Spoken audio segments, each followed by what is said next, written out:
এমন একটি দুঃসময় গেছে প্রায় 17টি বছর। এখানে বিএনপির অসংখ্য নেতাকর্মী সহ গণতান্ত্রিক সংগ্রামে যারা নিহত হয়েছেন, আহত হয়েছেন, তাদেরকে খুঁজে বের করে তালিকাবদ্ধ করে পরিসংখ্যান নিয়ে তাদের কাছে পৌঁছানো, তো এটা একটা দুরূহ ব্যাপার।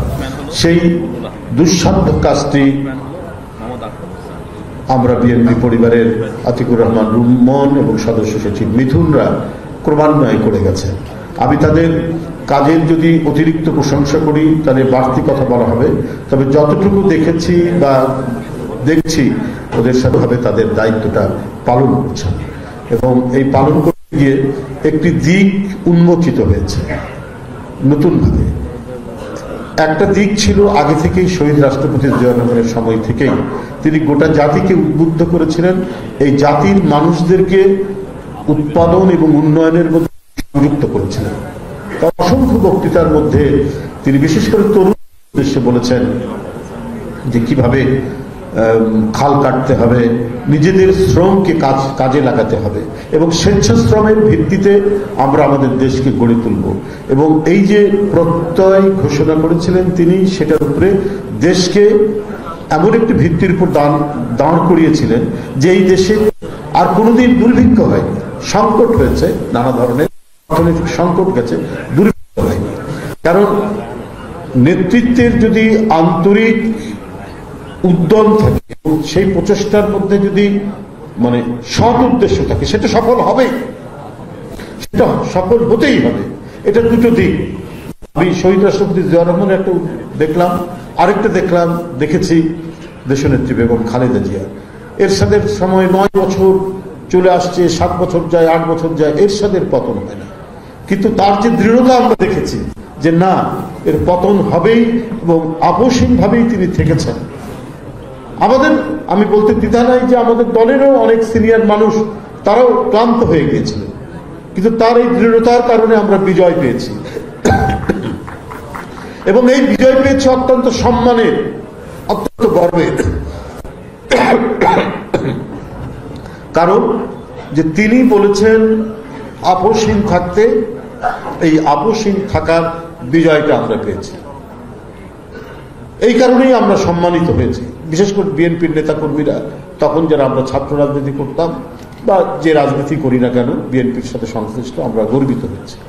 আবার ঠিক এইবার যে হাসিনাকে আর নামানো যাবে না, হাসিনাকে আর বোধহয় পারা যাবে না। 2018-এর নির্বাচনের পরে অনেকেই হতাশ হচ্ছিলেন, কিন্তু এই হতাশার কালো মেঘকে দূরীভূত করে দেশবাসী এবং দলকে একটি লক্ষ্যের দিকে এগিয়ে নিয়ে যাওয়ার জন্য যে অদম্য প্রচেষ্টা এবং প্রেরণা জাগিয়ে তুলেছিলেন, তিনি নিঃসন্দেহে আজকের এই অনুষ্ঠানের প্রধান অতিথি। এটা তো আর বিশেষ করে বাড়িয়ে আমি বলছি না আপনাদের সামনে। হতাশার সমস্ত গ্লানিকে দূরীভূত করে আজকের এই জায়গায় তিনি নিয়ে এসেছিলেন। সুতরাং জুলাই আগস্টের আন্দোলনের যে ভিত্তি, এর যে পটভূমি, এর যে শক্তি, এটা তিনি দান করেছিলেন তার নেতৃত্বের মধ্যে দিয়ে। এটা একটা দিক। আমি যে দুটো দিকের কথা বলছি সেটা আসছি। আরেকটা দিক হচ্ছে এই যে কর্মকাণ্ডগুলো করে গেছেন, এর মধ্যে যে তার যে দৃষ্টি, কে কোথায় আহত হচ্ছে, কে কোথায় মারা যাচ্ছে। আমরা দেশে থাকি, আমাদের কাছে হয়তো ওইরকম পরিসংখ্যান নেই, বা যতটুকু করছি এখানে হয়তো ভ্রান্তিও আছে, কিন্তু এর মধ্যে কাকে কখন তিনি কোথায় দায়িত্ব দিয়ে খোঁজ রাখছেন, সেই চিটাগাঁয়ে বা মহেশখালীর কোনো একটি এলাকায় ছাত্রদলের কোনো ছেলে ক্রস ফায়ারের শিকার হয়েছেন, বা চট্টগ্রামে অথবা ভুরুঙ্গামারীতে অথবা সাতক্ষীরায়, এটা খবর রেখে এই যে রুম্মনদের মতো আমাদের যারা অপেক্ষাকৃত তরুণ নেতৃত্বকে তিনি কাজে লাগিয়েছেন। তো আমি যেটা মনে করি, আজকে আমার এই বয়সে, আমি তো ছাত্র জীবনের শুরু থেকে আজকে এই জায়গায় এখন এখানে এসেছি, তো আমি এটা দেখেছি যে আন্দোলন সংগ্রামের এত কাজের মধ্যেও মানবিক একটি দৃষ্টিকোণ রাখা নিজের হৃদয়ের মধ্যে, এটা একটা কঠিন ব্যাপার, যে কাজটি আমাদের ভারপ্রাপ্ত চেয়ারম্যান নিরলসভাবে করে গেছেন। ক্রমাগতভাবে তিনি এই কাজটি করেছেন, যারই একটা ফলশ্রুতি হচ্ছে আমরা বিএনপি পরিবার। তিনি এই টোটাল কাজটিকে সুসংবদ্ধভাবে করার জন্য বিএনপির মধ্যে থেকেই যারা অপেক্ষাকৃত তরুণ, তাদের দিয়েই এই কাজটি করেছেন এবং করার কারণে আজকে এই 1 বছরের মধ্যে 40টি জেলা এবং এতগুলো হতাহতের পরিবারের কাছে পৌঁছানো এটা চারটিখানির বিষয় নয়। এই কাজটি অত্যন্ত সুচারুভাবে সম্পন্ন হচ্ছে এই পর্যন্ত যতটুকু হয়েছে বলে আমার দৃঢ় বিশ্বাস। বন্ধুরা আমার, তো আমার এই বিশ্বাসের উপর ভিত্তি করেই আমরা বলবো যে এখানে নানা শ্রেণী পেশার মানুষ অবরুদ্ধ গণতন্ত্রকে মুক্ত করতে চেষ্টা চালিয়েছেন এবং চেষ্টা চালাতে গিয়ে এই যে ফটো জার্নালিস্ট অ্যাসোসিয়েশন আজকে আরেকটি প্রফেশনাল একটি বডির সাথে আমরা এখানে এই অনুষ্ঠানটি করেছেন। আমরা বিএনপি পরিবার তারা যারা আহত হচ্ছেন, আমরা আমাদের অনেক কাজের ভিড়ে আমরা কিন্তু ভুলে যাই, আমরা যখন মিছিলে থাকি, আমরা যখন স্লোগান দেই, আমরা যখন উৎপীড়নের মুখোমুখি আইন শৃঙ্খলা বাহিনী উদ্যত রাইফেল দিয়ে আমাদের দিকে যখন তাক করে, তখন অনেকে ডানে বামে পড়ে যাচ্ছেন, ঝরে যাচ্ছেন। কত শাওন, কত বাঁধন, কত ইলিয়াস আলী, কত চৌধুরী আলম আজকে আমাদের সাথে নেই। কিন্তু এর সাথে এই যে যারা পেশাদারিত্বের ভূমিকা পালন করেছেন সাংবাদিকরা, এরা যে কত আহত হয়েছেন, এরা যে কত রক্ত ঝরেছে তাদের, আমরা অনেক সময় সেটা ভুলে যাই। তো আমি যেন ধন্যবাদ জানাই আমরা বিএনপি পরিবারের নেতৃত্বকে, রুম্মন এবং মিথুনের নেতৃত্বাধীন, যে তারা এই জিনিসটাকে চিন্তা করে আজকে এটা তো এমন কিছু না, এই যে সামান্য শুভেচ্ছা দলের পক্ষ থেকে, ভারপ্রাপ্ত চেয়ারম্যানের পক্ষ থেকে, কিন্তু এইটার মধ্যে দিয়ে আমরা আবারও নতুন করে জানতে পারলাম যে একটা পেশাজীবী সংগঠন যারা ফটো জার্নালিস্টের সাথে জড়িত, সাংবাদিকতার সাথে জড়িত, তারা কি পরিমাণ অবদান রাখেন একটি জাতীয় সংকটকালে। কারো হাত নেই, কারো পা ফুটো হয়ে গেছে, কারো অঙ্গের বিভিন্ন জায়গায় ক্ষতবিক্ষত হয়েছেন। এখানে একজন ক্র্যাচে ভর করে করে এসে সুমন চট্টোপাধ্যায় তিনি নিয়ে গেলেন শুভেচ্ছার এটুকু। তো এই যে ঘটনা, এগুলো আমরা তো ভুলে যেতে থাকি, অথচ নেপথ্যে তাদের যে কত অবদান থাকে। এই যে বাসন্তীর কথা অনেকে বলেছেন, যে সাংবাদিক এটি তুলেছিলেন, বাসন্তী দুর্গা কুড়িগ্রামের মাছ ধরার জাল করে যে লজ্জা নিবারণ করেছিল, তার যে এই ছবিটা আন্তর্জাতিক গণমাধ্যমে ছাপলো, আমরা শুধু এইটুকুই জানি এবং সেই দুঃসহ দুর্ভিক্ষের ঘটনার কথা জানি। আমরা কিন্তু এর পেছনে আরো অনেক ঘটনা হয়েছে সেটা জানি না।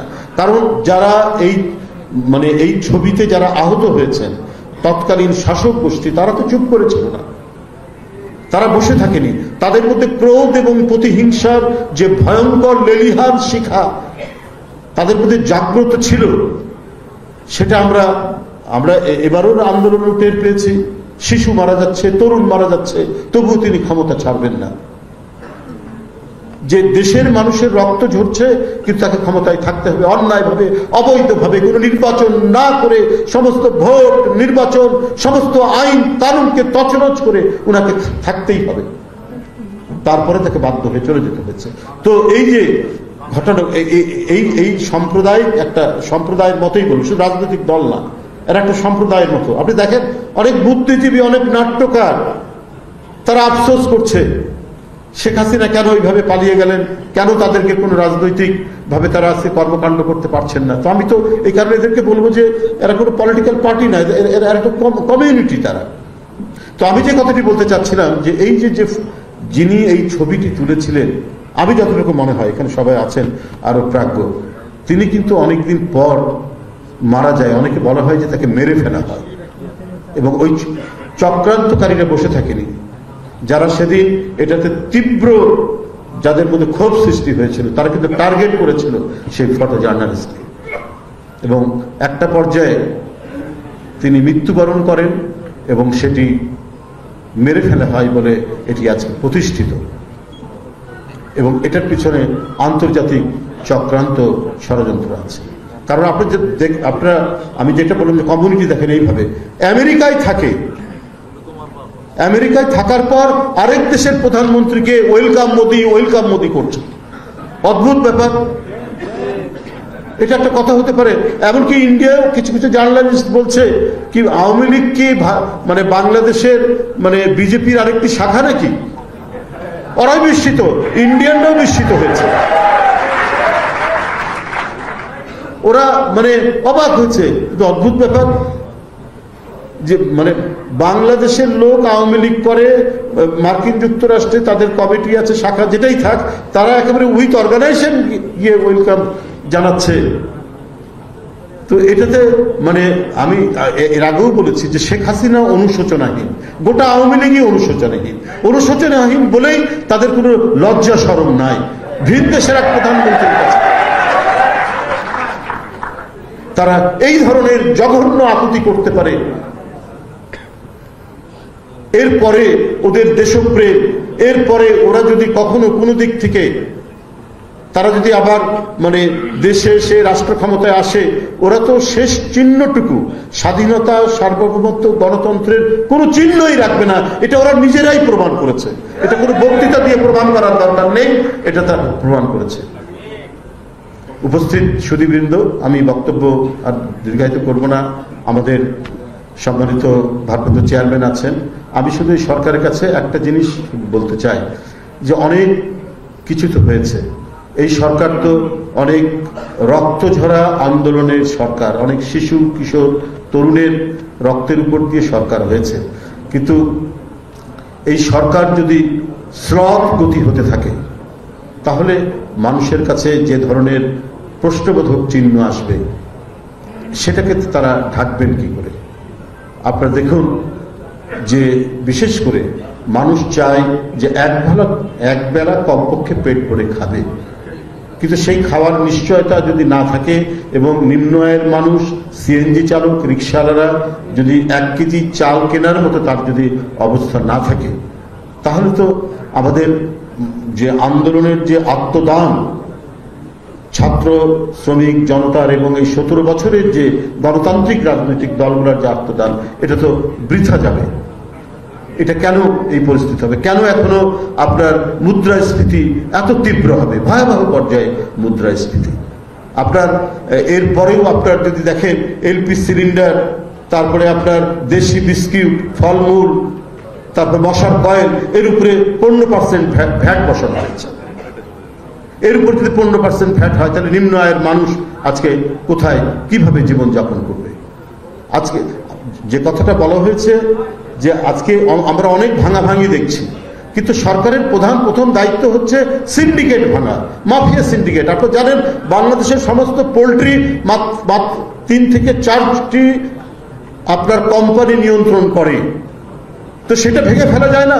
তাদেরকে কি গ্রেপ্তার করা যায় না? তাহলে সেটা করছে না কেন? সেটা না করার কারণে আজকে জিনিসপত্রের দাম হু হু করে বাড়ছে। আপনার যেদিনই বাণিজ্য উপদেষ্টা নিয়োগ হলেন, তারপরে তিনি সোয়াবিনের তেলের দাম 8 টাকা বৃদ্ধি পেয়ে গেল। যেই 8 টাকা বৃদ্ধি পেল, যে সোয়াবিন তেল বাজার থেকে উধাও হয়ে গেছে, সেই বাজারে আবার সোয়াবিন তেল চলে আসলো। এই কারণে চলে আসলো যে এখন তো টাকার দাম বৃদ্ধি পেয়েছে। তারপরে এর মধ্যে যে সিন্ডিকেটরা যারা কাজ করছে, সেই সিন্ডিকেটরা ওত পেতে বসে আছে, এরা সবাই ধরা ছোঁয়ার বাইরে। তো সুতরাং এইটা কেন এই সরকার ভাঙতে পারছে না? এটা তো আন্দোলনের সরকার, এটা তো বিপ্লবের সরকার। বিপ্লবের সরকার তো আগে এই সমস্ত জিনিসগুলোকে ধরবে, এগুলো তো আগে ভাঙবে, অন্য কিছু ভাঙাভাঙির আগে। কিন্তু এটা করতে পারছে না। তো যাই হোক, আমি আপনাদের সবাইকে আন্তরিক ধন্যবাদ জানাচ্ছি, শুভেচ্ছা জানাচ্ছি। আমি আজকে ফটো জার্নালিস্ট যারা এখানে আহত হয়েছেন, যারা এখানে উপস্থিত হয়েছেন, তাদের প্রতি সহমর্মিতা জানিয়ে আমি বিদায় নিচ্ছি।